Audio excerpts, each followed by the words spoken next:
Welcome back to the shop. I'm Kirk Anderson. This week's project is part 3 of my workbench build. I'm putting drawers in the base. Now, anybody that has a workshop, unless you're lucky enough to have like a 100 by 100 foot workshop, storage is always an issue. So with these drawers in the workbench, I'm solving some of that storage issue. What I'm going to be doing, first I'm going to make a box that goes into the base of the workbench, and then the drawers will go into that box. Now, let's get into this build. I'll be building the box out of 3/4 inch plywood. First, I'm going to make some rabbits and dados on the table saw. I'm going to build the box without any type of hardware. It's just going to be the dados and the rabbits and glue, and clamp it really good. Now once the dados and rabbits are done, then I cut the pieces down to size. As I said, it's just going to be glue in the joints, so I make sure that I put plenty of glue in there. And then clamp the joints really good and tight, because the glue is the only thing that's going to be holding this together. And same thing with the back.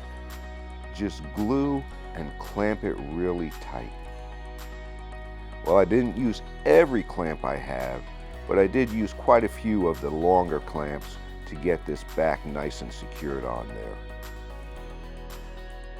Once the box was done, it was time to put in the drawer slides. And I'm using spacers to space them out. You want to make sure that you pre-drill for the screws. I drive these screws in by hand to make sure that I don't overdrive and strip them. Now it's time to actually build the drawers. Again, I'm using 3/4 inch plywood for the drawers. First, I cut out all the pieces for the drawers and I laid them out. I'm going to put them together like many of my shop projects with pocket hole screws.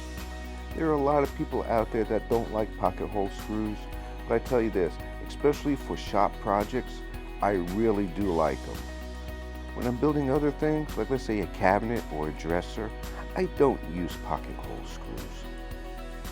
Now I did put a good amount of glue on the piece, and I just used some regular F-style clamps to make sure that it's clamped nice and tight before I drive the screws in.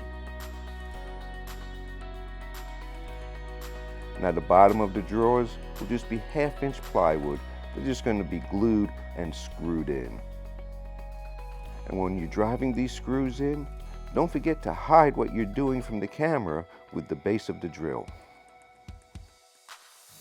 Now it's time to install the drawers. I did put a couple of spacers down, that's so the drawers won't be on the bottom. Pre-drill, and again, I drive these screws in by hand, that's so I don't overdrive and strip them.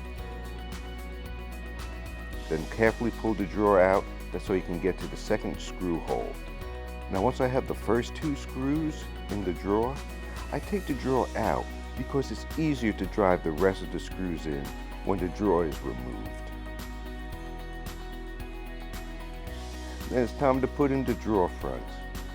I just spaced them out, I clamped them in, I pre-drilled from inside the drawer, and then I drove some screws in to secure the drawer fronts. And the drawer fronts are secured just with the screws, they're not glued. Now it's time to install the box into the workbench. I had a little difficulty putting it in there. It would have been really nice if I had a second person. But I got it in there, then I just drove a couple of screws in there to help secure it in there.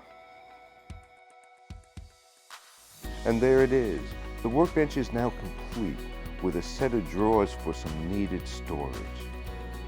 And I don't know if you could tell, but when I was building the drawers, I was actually using the workbench. It was much nicer using the workbench to build things than to use the assembly table. I believe that building this workbench was a better idea than my original idea of having a miter saw station here. Well, I hope you enjoyed this video and give it a like. Don't forget to subscribe to my channel if you haven't already. And as always, all you woodworkers out there, just get out there and cut some wood.